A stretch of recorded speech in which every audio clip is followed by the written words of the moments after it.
PowerPlayChess, brought to you in association with Kagi. I've got a wonderful Sicilian Kalashnikov to show you. This was sent in by a viewer of the channel, Cicciari, who's from Argentina, and he used the Kalashnikov to defeat an international master. He's rated a fair bit below this IM, but this was a wonderful game. So let's start with these opening moves. Open Sicilian and e5, knight b5, the most challenging move, and d6. So this is the start of the Kalashnikov variation. And the main lines are knight c3 here or c4, and that's what was played here. So white clamps the center. So g6, this is my recommendation in my Chessable course and, well, in my book as well. There you go, you can see the book. So I think the fianchetto gives black very good counter chances. And castles. So, I mean, there are various ways for white to play this. Instead of playing the knight out, white just gets on with castling first. And that means, well, in this position, after a6, black has to push the knight back because d6 is under fire. Then the knight is able to drop back to c3. But there's still a bit of a traffic jam here, basically. Rook c8, yeah, a good move. It's important to get some pressure on this pawn. Knight d5, so moving that knight in straight away. And I think black takes a very good practical decision here to simply eliminate that knight. If queen takes, then that queen can very easily get trapped in this kind of position. For example, here, and yeah, be careful. One of these moves could trap the queen. So pawn takes, and white goes for e takes. Doesn't matter whether it's c takes or e takes. And this knight is going to hop into the beautiful square on d4. So e takes d5, knight d4. So in the course, I call this the Trojan horse. And this is the big drawback of this whole variation where white plays with c4. That it does leave the d4 square quite weak. That knight is supported by the pawn, but also it'll be supported by the bishop on g7 as well.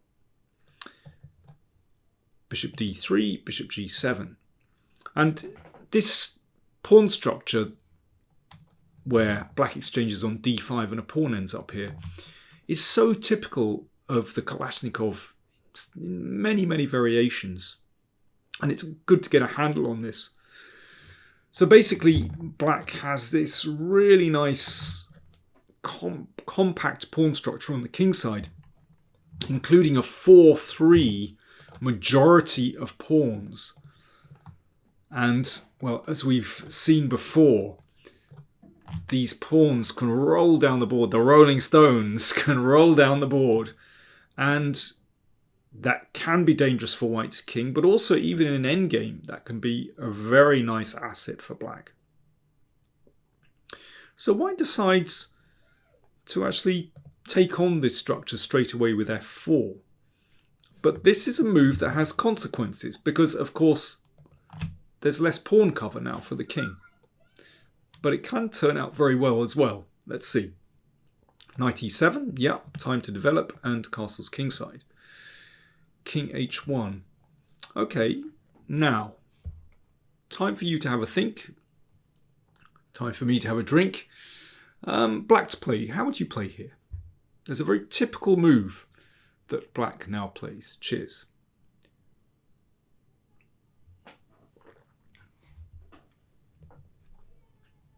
So black plays b5. It's a really good idea to break up this pawn chain. It just brings black's pieces into the game and, well, yeah, starts to break down white's center, basically. So pawn takes pawn, pawn takes pawn, and knight takes pawn. Well, in fact, white isn't winning a pawn here because of knight takes, And rook c5. Double attack. So queen e2 and knight d5. Now we've got a really double-edged position on the board where black has these wonderful center pawns and white has these queenside pawns. Now, of course, if they roll down the board at some point, that could be very nasty for black. But the same goes for the center pawns. You know, these could just push away white's pieces. And there's something else going on as well.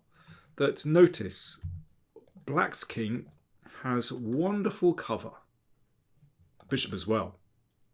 White's king, only 2 pawns in front of it. Now, at the moment, that doesn't seem at all significant. Black certainly at the moment has no attack. But just watch what can happen. f5. Well, white hasn't given up on his attacking chances as well. He keeps going, which is fair enough. But actually, black has an excellent move here, which really seizes the initiative.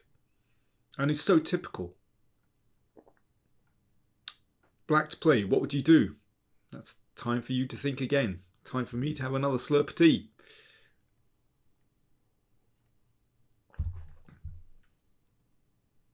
Well, black played knight b4 here.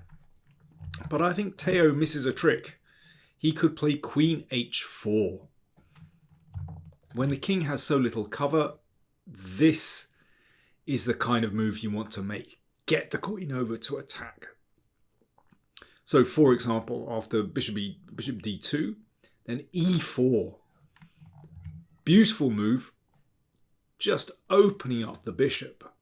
So b2 is attacked, but also if we could play bishop e5 here, then you can see straight away that the king is in trouble. Now, if g3, then black can actually play queen h5. It's a really strong move. So this doesn't actually, you know, avoid the problems. And if an exchange of queens, this bishop is still absolutely wonderful. That bishop is attacked, by the way. E3 is coming. I mean, this is actually a really strong position. So just coming back here. I mean, of course, there are various things that white can do in this position, but I think black has very interesting attacking chances in that position. But Teo played knight b4, which is also very double-edged. Basically, he's just making room for the pawns to advance in the middle. d5, so here we go. They're rolling down the board. And the knight hops back. And it's just a very, very double-edged position. And now the knight went into d4. So it's back again, the Trojan horse. However, f6 is a bit of a problem. Because that bishop is now shut away. And bishop h6. This has certainly gone wrong. You can see the rook is attacked. Can't move to e8. Well, it can, but it's not very good. Yeah, this is now better for white. But watch how Teo manages to keep his chances, keep active. Rook c4. Attacking the bishop. b3. So the rook now came down to c2. Queen h4 and queen c8. So supporting the rook and also maybe looking in this direction. Whoops, not that direction, but this direction as well. So white took the exchange. Fair enough. And rook e1. Yeah, still looks better for white. Just because that bishop is shut away and now there's pressure on these pawns. But black is still hanging in there. Queen g5. Yeah, it looks logical to attack this one.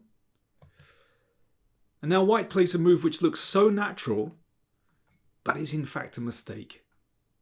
White played rook d1. Attacking the knight and trying to get through to the pawn on d5. Looks very reasonable. But after this excellent move, black is back in the game. I should mention that this is actually a classical game with a sensible time control. So it shows how easy it is to get things wrong, even with classical time control.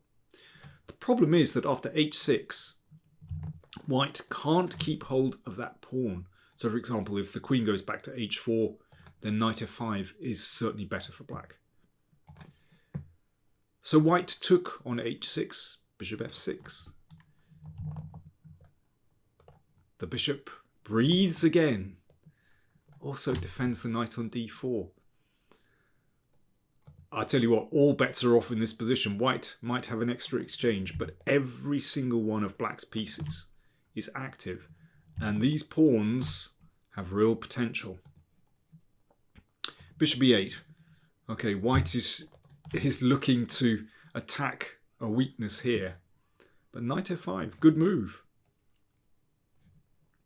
The knight is secure on this square and makes room for these pawns to advance. And queen e6 hits the bishop, steps out of the way of the rook as well. So these pawns are getting ready to roll. Now, Teo says that his opponent was very short on time at this moment. And, well, white actually made a blunder here. But, okay, let's say instead bishop b5. Bishop e5, king g7. Just nice and secure. Bishop looks good here as well. And I think it's going to be very difficult to prevent these pawns advancing. But in the game, queen b8 was played. But this was a clear blunder because of rook c8. So just a double attack. Yeah, I guess in time pressure, it's easy to overlook a retreat. So white gave up the bishop, gave a check, knight e7. Black is compact here. There's actually no danger. Okay, that's a last desperate try. e3, of course. The Rolling Stones. Let's get them going.